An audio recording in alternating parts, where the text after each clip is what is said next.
In the Amazon, Kayapo, a warrior culture. They were only pacified in the late 60s, while other indigenous groups around there were already pretty much vanished. They have managed to stand up to the outside world. They're still very much in touch with their culture and their traditions. They are not like other indigenous cultures.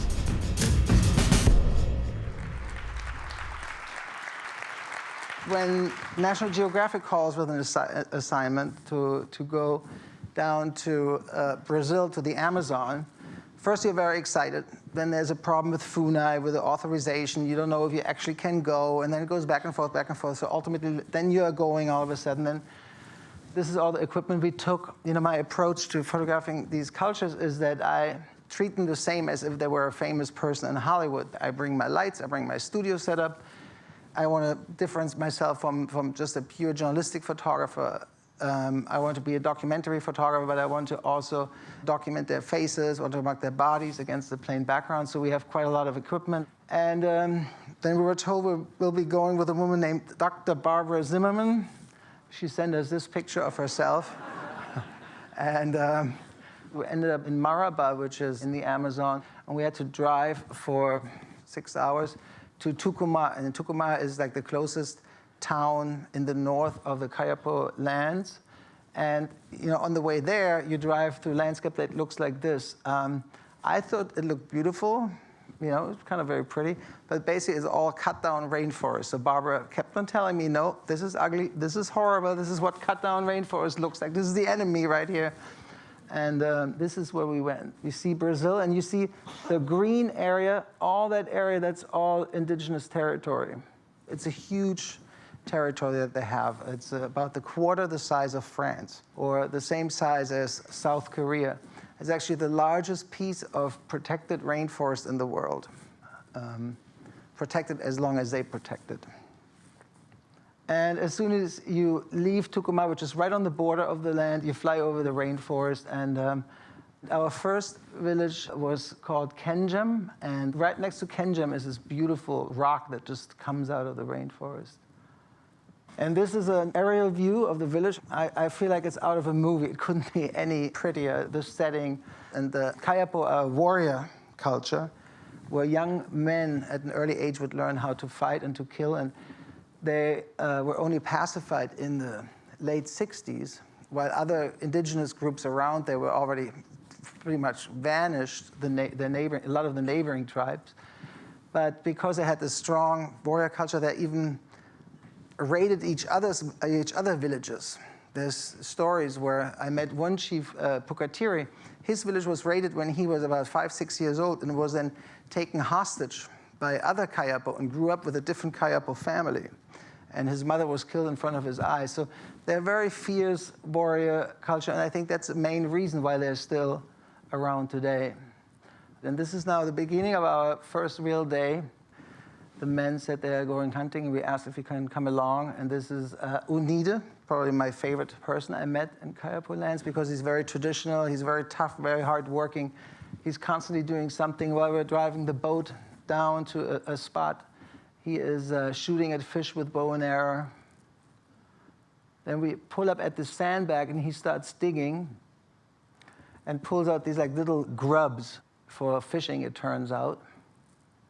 And they keep on digging and digging, take out a lot of turtle eggs. They took all of them out and put then one back in. It's in their culture to always leave one egg behind. So with that grub, it took him about 5 minutes to catch this fish, this piranha. Because they're not good for eating, he would cut that fish up and then use it as bait for other fish. This is Oket. And they wear their traditional bead jewelry. But here, 2010, I think it was the last World Cup. So they incorporate elements from Brazilian culture into their jewelry. And he was all excited. He heard a wild pig. And there he shot this. And they just used tree bark to tie the animal up. I realized he doesn't have any red paint on his legs, but oftentimes they put a lot of red paint on their legs before they go into the jungle, because that way they kind of find their way home easier. You know, the red paint stays behind on leaves and grasses. And well, we were maybe in the jungle. Oneida by himself caught all these fish in maybe an hour and a half with that one piranha that he caught earlier. Whenever you come out of the jungle, everybody goes swimming. And the mahogany boat paddle turns into a plate for lunch.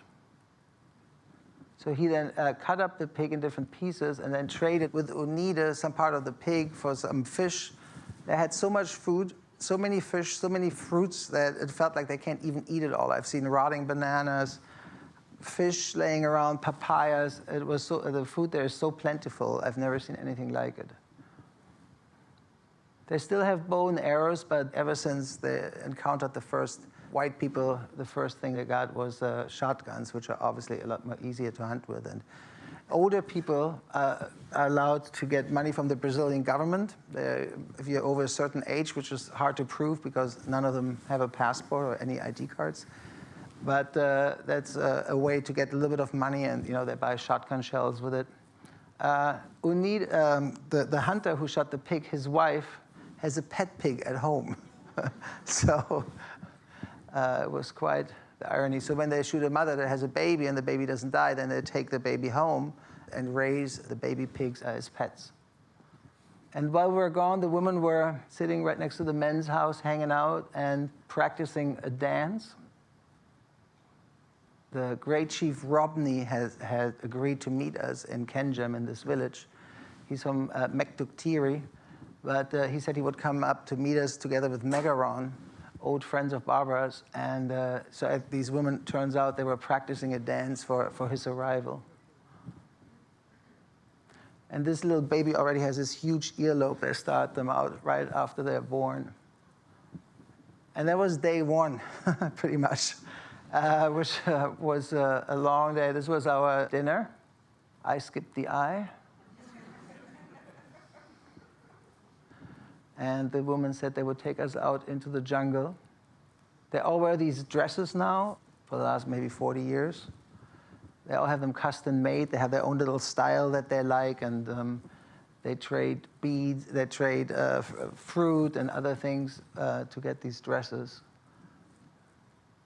This is my other favorite subject. You can see why. And you can see some of them still have the traditional wooden boats, and then they have these metal boats that they got from the Brazilian government at some point. So it's a mixture of cultures coming together in these villages, plastic and metal. And the women are just as hardworking as the men. Everybody has their job. They always take 1 or 2 men with them when they go into the jungle. So somebody has a shotgun in case an animal comes, a jaguar. But for the most part, it's like 20 women, maybe 1 or 2 guys. And one of the boats, the engine broke down, so we had to wait for them at the river. And it doesn't take long.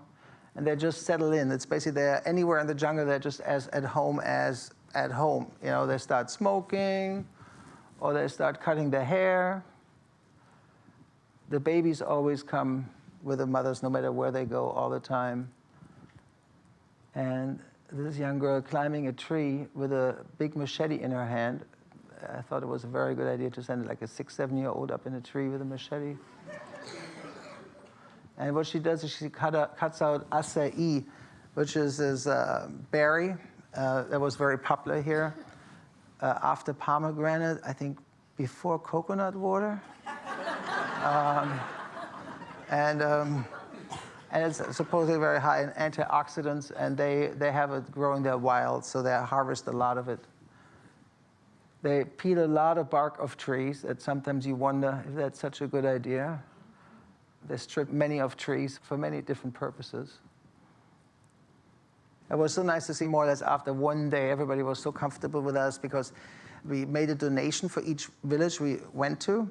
And we had 2 groups before us over the last 4 or 5 years, and both of the times the money went to the men, so the men got to decide with that money.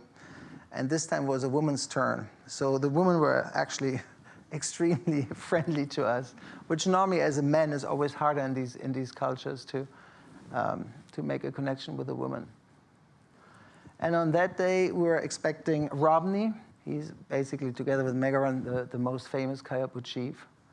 And there's this Robney, after he showed up, this older lady came up to him and they started crying hysterically. I was not prepared for it. Literally like starting to wail. And as I learned later, it's a traditional crying ceremony. So when you see each other again after a couple of years, you start crying hysterically. And while you're crying, you're remembering the people that you have lost that you both have known. It went on for literally like 5-10 minutes. And then somebody else comes and they cry again. It was very moving. It was very moving. And then everybody is being greeted. They line up, and everybody comes and says hello to these chiefs. All the way on the right is Megaron, who actually lives outside of Kayapo lands. He speaks very good Portuguese. And he was also instrumental in getting the Kayapo land demarcated. It's tradition that when a new chief comes, the whole village gathers in the men's house. But a lot of the men were out of town. They were at a soccer tournament up the river. The Kayapo are actually quite vain. They love looking at themselves. They videotape themselves, they photograph themselves, they photograph their ceremonies. Some of them have TVs. They watch their own ceremonies over and over again. So they love looking at pictures. And then we set up our studio in the schoolhouse and started taking some portraits. I love the contrast of the glasses with the face paint. And they have two different kinds of paint. The black one, which stains your skin and actually takes about 2 weeks to come off. And then the red one is more oil-based, and it actually rubs off very easily. Their sense of style, I think, is amazing. This red paint with the blue feathers is just spectacular. And then you have the Brazilian flag on his arm. And he's wearing a pearl necklace. This is made out of river pearls. Here in the background, you see that rock on the right side that you saw in the beginning. We climbed that rock, and then you get up on the rock, and then one of the Kayapo pulls out a cell phone. So you're just like, oh my God, this is wild. But they don't have any cell phone service, so where they are, they don't talk with them. But I guess they get them really cheap, some outdated model, and they use them. They have some songs on them. They have, and they use them as cameras. They take a lot of pictures of themselves and other people with their phones. They were pacified in the 60s, and then starting in the 70s, they started to have contact with the outside world. Robney led a couple of raids against rubber tappers, missionaries, farmers, anyone infringing on territory that he thought was the Kayapo lands. And in the process, they actually killed a lot of intruders because there was such a headache for the Brazilian government killing all these intruders that in the 80s, with the help of Sting and other, and James Cameron, I think, and other groups, they were given this big piece of land as theirs, while the neighbors have like tiny little parcels. They have this huge territory. And there's only 7,000 Kayapo. So our next village, our last village, Turajam, this village is right on the edge of their land. And this bridge was built a couple of years ago by the Brazilian government.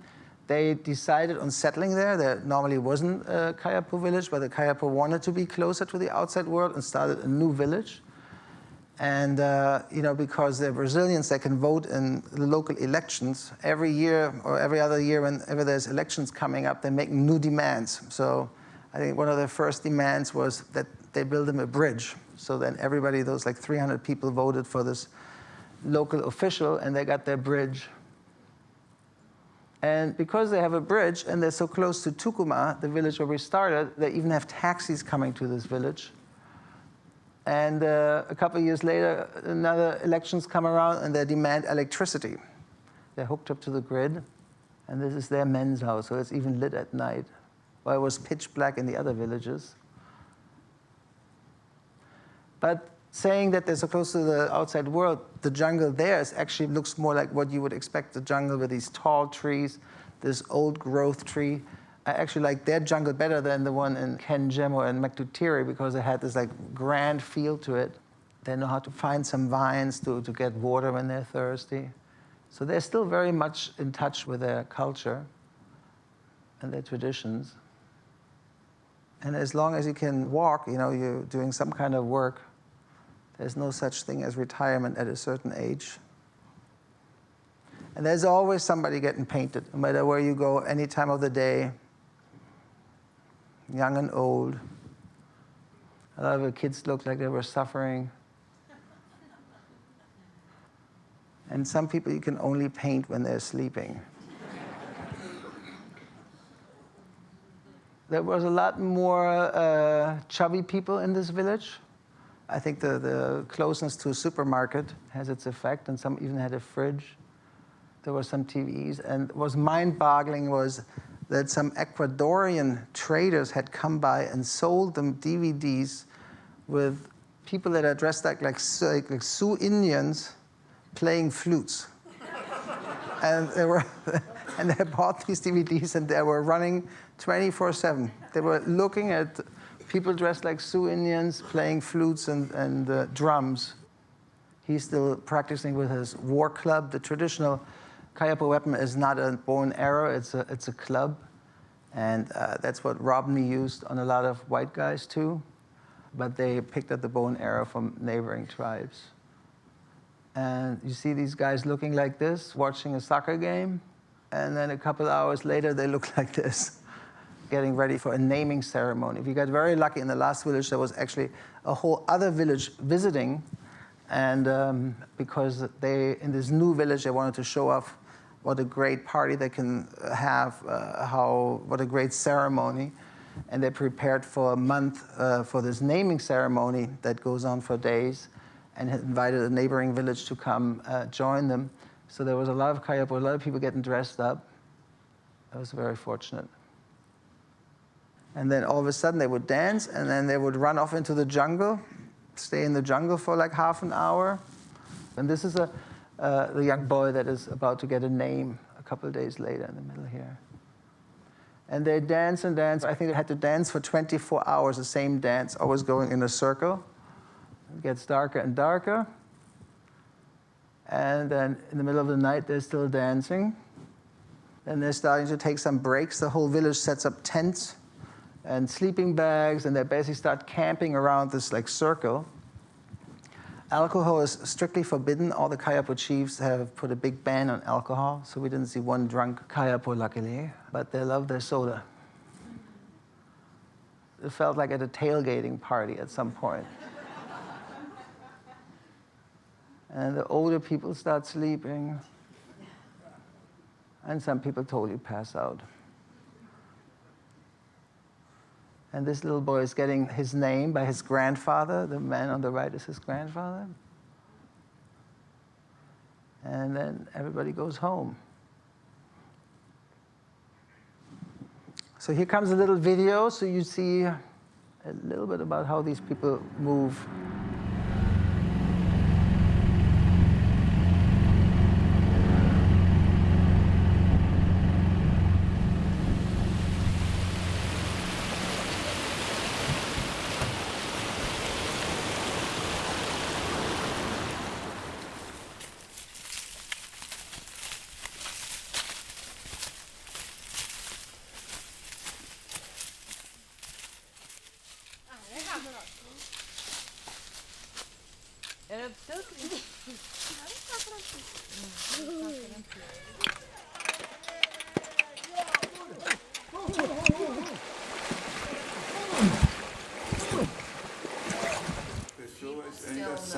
People still know? Yeah, our people still know. Still know the war dances, the war songs. Oh.